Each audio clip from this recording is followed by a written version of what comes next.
আজি আমি আলোচনা কৰিম এডিআৰই আমাৰ যি ২৭ অক্টোবৰ তাৰিখে এডিআৰই গেট 4 পৰীক্ষা হৈ গ'ল তাৰ ওপৰত আলোচনা কৰিম। আমি ইতিমধ্যে এডিআৰই গেট 4 কাটঅফৰ তিনিখন পেপাৰ অৰ্থাৎ তিনিটা কেটেগৰী, দুখন paper, first paper and second paper, তিনিটা কেটেগৰীৰে কাটঅফ আমি আলোচনা কৰিছোঁ। আপোনালোকে ভিডিঅ'বিলাক চাই ল'ব, তেতিয়া গম পাব আপোনালোকৰ কাটঅফ কিমান যোৱাৰ সম্ভাৱনা আছে। আজি আমি এই চতুৰ্থ বৰ্গ পৰীক্ষাৰ ওপৰত আলোচনা কৰিম। তাৰ আগতে এটা কথা জনাই থ'ব বিচাৰিছোঁ, আমাৰ স্বাস্থ্য বিভাগৰ চাৰিওটা ডিপাৰ্টমেণ্টৰ পৰাই নটিফিকেশ্যন আহিছে। আমাৰ বহুখিনি ভালেমানখিনি পষ্ট মুকলি হৈছে নতুনকৈ। এইখিনি নিউ পষ্ট হয়। আগৰ আমাৰ 2047টা পষ্ট আছিলে আৰু এতিয়াও 2000 ওচৰা-ওচৰি পষ্ট আহিছে। এইখিনি মিলাই আমাৰ 4000 ওচৰা-ওচৰি পষ্ট হৈছেগৈ। 9 ডিচেম্বৰৰ পৰা ইয়াৰ অনলাইন আবেদন আৰম্ভ হ'ব 18 ডিচেম্বৰলৈকে। আপোনালোকে অনলাইন আবেদন কৰি ল'ব। আগতে আমাৰ যোনসকলে ডিএমইত অনলাইন আবেদন কৰিছিলে 2023 চনত, তেওঁলোকে আকৌ পুনৰ অনলাইন আবেদন কৰিব নালাগে। তেওঁলোকে লিংক মুকলি হ'লে গম পাই যাব সকলোখিনি। আমাৰ 9 ডিচেম্বৰৰ পৰা লিংক মুকলি হ'ব অনলাইন আবেদনৰ। তেওঁলোকে গৈ নতুনকৈ এপ্লাই কৰি ল'ব। আমাৰ নতুন কেণ্ডিডেট যোনসকল আছে সেইসকলে এপ্লাই কৰি ল'ব। আমাৰ স্বাস্থ্য বিভাগৰ পৰীক্ষা জানুৱাৰী লাষ্ট উইক নহ'লে ফেব্ৰুৱাৰী ফাৰ্ষ্ট উইকত হৈ যাব। আমাৰ যিহেতু ডিচেম্বৰৰ 29 তাৰিখে আমাৰ যিখিনি জিটি পিজিটি টেটৰ পৰীক্ষা আছে, তাৰ লগে লগে আমাৰ আছাম পুলিচৰ পৰীক্ষা হয়তো জানুৱাৰী ছেকেণ্ড উইক মানত হৈ যাব আৰু জানুৱাৰী লাষ্ট উইক মানত হয়তো গেট 4 আমাৰ এইখিনি যিখিনি স্বাস্থ্য বিভাগৰ পৰীক্ষা আছে সেইখিনি হৈ যাব, নহ'লে ফেব্ৰুৱাৰী ফাৰ্ষ্ট উইকত হৈ যাব। আৰু ফেব্ৰুৱাৰী 14 তাৰিখৰ পৰা আমাৰ যিহেতু এইচএছ আৰু এছএছএলচি পৰীক্ষা আছে, তেনে ক্ষেত্ৰত আমাৰ পৰীক্ষা কণ্ডাক্ট কৰা নহ'ব। গতিকে আমাৰ জানুৱাৰী আৰু ফেব্ৰুৱাৰী ফাৰ্ষ্ট উইকতে আমাৰ যিখিনি কম্পিটিটিভ এক্সাম আছে তাৰ পৰীক্ষা অনুষ্ঠিত হৈ যাব।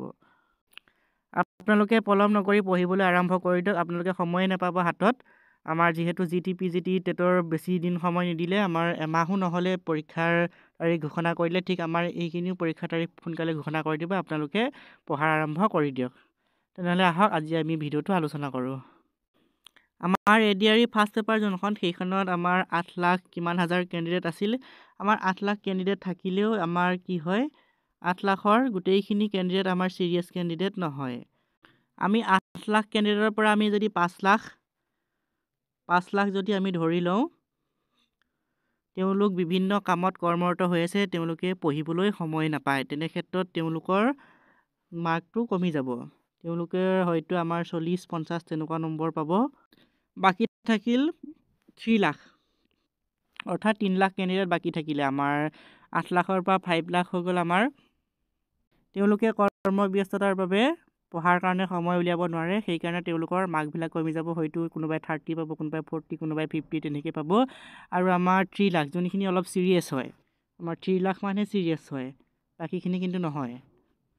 এই 3 লাখৰো বহুখিনি কেণ্ডিডেট আমাৰ দুৰ্বল কেণ্ডিডেট আছে। যেনেকৈ আমাৰ কিছুমান জিকে ক্ষেত্ৰত দুৰ্বল, আমাৰ কিছুমান মেথছৰ ক্ষেত্ৰত দুৰ্বল, কিছুমান দুৰ্বল, আৰু কিছুমান ৰিজনিঙৰ ক্ষেত্ৰত দুৰ্বল, ৰিজনিং যোনখিনি, আৰু আমাৰ কিছুমান কিহৰ ক্ষেত্ৰত দুৰ্বল, আমাৰ ইংলিছ গ্ৰামাৰৰ ক্ষেত্ৰত দুৰ্বল।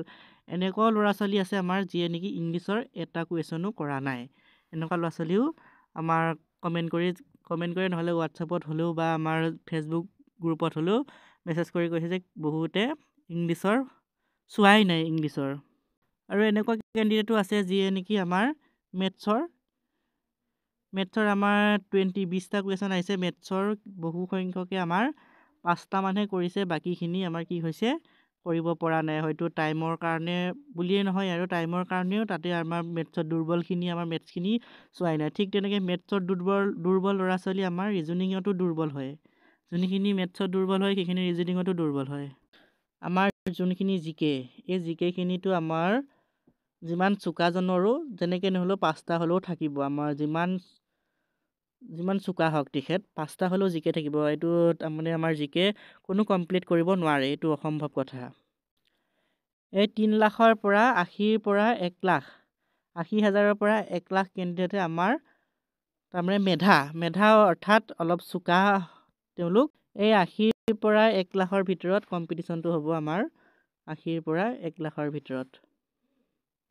আমাৰ প্ৰত্যেকখন পেপাৰতে দেখিবলৈ পাব আপোনালোকে 80ৰ পৰা 100 কেণ্ডিডেটহে আমাৰ 80,000 পৰা 1 লাখ কেণ্ডিডেটহে আমাৰ চিৰিয়াছ কেণ্ডিডেট থাকে। অৰ্থাৎ তেওঁলোক চিৰিয়াছ মানে তেওঁলোকৰ মেধা হয়, বাকীখিনি আমাৰ ইমান এটা মেধা কেণ্ডিডেট নাথাকে। আৰু এইখিনিৰ মাজতে কম্পিটিশ্যনটো হয়।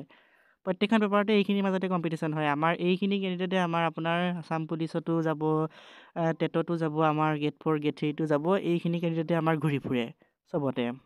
বাকী 8 লাখৰ 7 লাখ কেণ্ডিডেটে আমাৰ এনেই দেখাক দেখি পৰীক্ষা দিবলৈ যায় আৰু তেওঁলোক নপঢ়ি পৰীক্ষা দিবলৈ যায়। নপঢ়ি পৰীক্ষা দিবলৈ গ'লে কোনো পাছ নকৰে, এইটো আমি সকলোৱে জানো। তেনে ক্ষেত্ৰত আমাৰ কাট অফ নাবাঢ়েও নকমেও। আমাৰ যোৱাবাৰ যিটো কাট অফ দেখিবলৈ পোৱা গৈছিলে সেই তাৰে আশে পাশে থাকিব। আমাৰ বঢ়াও দেখিবলৈ নাপায়, কমাও দেখিবলৈ নাপায়। যিহেতু পেপাৰখন ইমান ইজিও নাছিলে আৰু ইমান টানো নাছিলে, তেনে ক্ষেত্ৰত আমাৰ কাট অফটো বঢ়াও দেখিব নাপায়, আপোনালোকে কমাও দেখিব নাপায়। যোৱাবাৰৰ সমানেই হয়তো দেখিবলৈ পাব, দুয়ে কিবা এটা ইফাল সিফাল হ'ব। আমি কাট অফৰ কোনো এটা একজেক্ট মাৰ্ক ক'ব নোৱাৰে।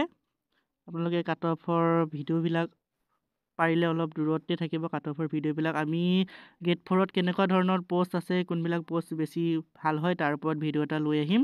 আজিলৈ ভিডিঅ'টো ইমানেই আছিলে। ধন্যবাদ।